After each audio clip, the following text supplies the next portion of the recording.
health, according to Reddit. Check our website for more health tips. alternorm.space.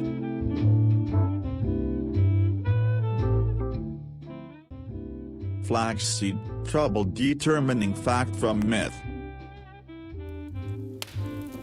I'm trying to add more omega-3s into my diet, and obviously I will be eating fish, but flax seeds have come up in a lot of conversations.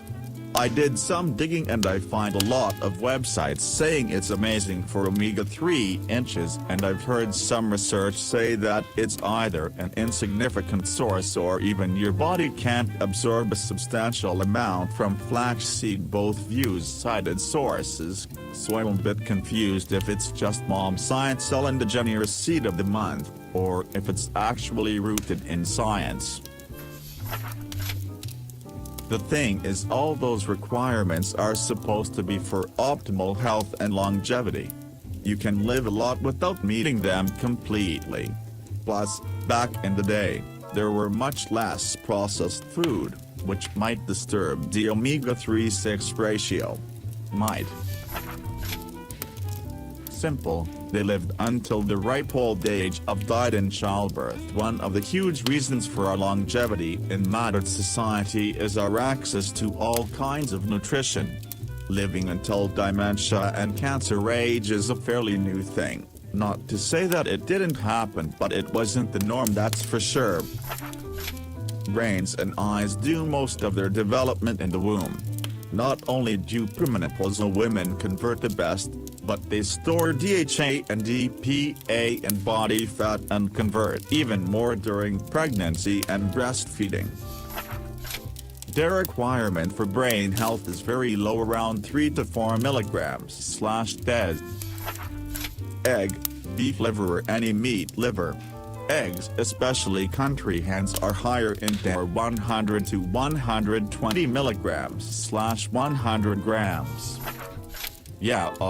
Don't trust that soy boy scientific method. Just throw all facts and logic out the window and look at some random internet blogs that confirm my opinions.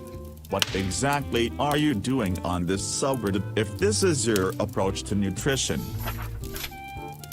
I technically no longer have hypertension. I've had hypertension for 8 years. My unmedicated BP was 185/110 before WFPB. After going to the emergency room last month with a low BP after being on WFPB for a few months, I stopped taking all my BP meds and my BP settled around 140 systolic. Now it's in the low 130s with no meds. My doc sucks though and wants me to keep taking my 3 BP meds, even though I went to the because I was passing out with a 90/50 BP. He said it was probably just dehydration. I need to show him this graph next week when I go see him. I don't think he really buys the whole food plant-based thing, but it clearly works. I'm off all of my meds. From plants. Can't think of any other word to describe your doctor besides irresponsible. I weigh 480 pounds. Last time and the first time he saw me in February I was 530 pounds. He just said diet, eat less, move more, etc. He didn't really seem to care much. He only spent 5 minutes with me. Skeptical, I think he probably didn't think I was serious about this because how fat I am. That's not cool. Compassion is important. Find somebody new if you haven't. I mean, yeah, compassion is important. Having worked in a pharmacy, though, I try to be compassionate, but damned if most people on all these BP meds and diabetes 2 meds and statins don't give a fuck. Like 99% of the people I've suggested diet change to after they've complained about side effects will respond saying they just like X too much and then not make an effort. I can imagine being a doctor would make one tired with even bothering. I'm now more into research due to realizing I may not be fit for the job of pharmacist. I just got too annoyed or cared too much. Yeah, being in a helping profession and being so judgmental isn't good. It's good that meds are available to help save lives. You have to deal with people at the level they're at. Behavior changes are very hard. Yup, and if you want to make people change how and when is quite important. A 5-minute conversation when they're not expecting it and want to be somewhere else isn't going to help at all. I think we'd need some sort of cultural shift where it'd be standard to be referred to a nutritionist, or put time aside for nutrition when visiting a doctor. Or perhaps having pharmacies have a dedicated nutritionalist that one can go to for discussing and helping out. Man, it must be difficult being part of these big organizations trying to improve the health of the population. Deciding how to enact certain policies and how to spread information or how to tax certain things. Agreed about the nutritionalist since pretty much the entire population needs one. The US is a capitalist system, profits before people. That's not going to change until a socialist revolution, which leaves people either to figure shit out for themselves, and most people don't understand or know how to interpret scientific studies, or they have to dox and other ancillary healthcare professionals who push non-evidence-based science like keto, paleo, chicken and fish, whatever. Even worse, they get their info from places like Facebook where the woo level is off the charts. It's a brutal system. You can thank liberal democracy for the shithole we're living in. I despise free speech apologists. You went a bit off the charts with your hate for the current system. I don't live in the States though, so perhaps my Finnish view of what a liberal democracy is differs a bit. I mean, where do you get your information from regarding full plant-based diet?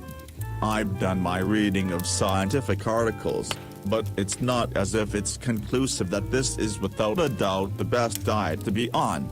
Basically, only big study is a China study, but that one isn't /that/ good of a study, and doesn't prove that the plant-based diet most people would follow here is superior to some other solution. For example, incorporating lots of fish. Most things are better than the American standard diet, which is often used to compare diets with.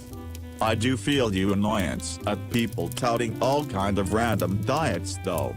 There sure is lots of promising results from keto though, during limited times as a means of losing weight and in comparison to standard American diet.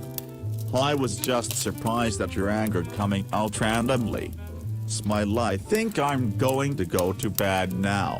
Don't let shit get to you, or wait to let it get to you if you want to incite everyone else into a violent socialist revolution.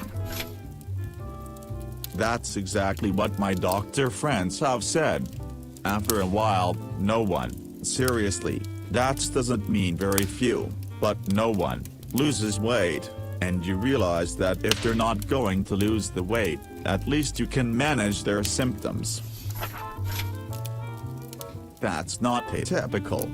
They see the typical stats also for changing diet and exercise, and they are pretty weak, 2 to 5 pints per change like diet or exercise, salt reduction. And most people won't do it or half-ass it, they do report it.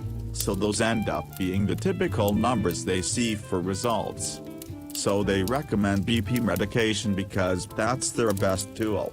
They also don't recommend specific BP-lowering plant foods like beets, hibiscus, flax, high-potassium foods like greens etc., just Dutch diet. General MDs are by design about 10 years behind in research if not more in nutrition. I never ate flax seeds and my BP dropped from the borderline hypertensive range to 94/60 after being plant-based for 4 months.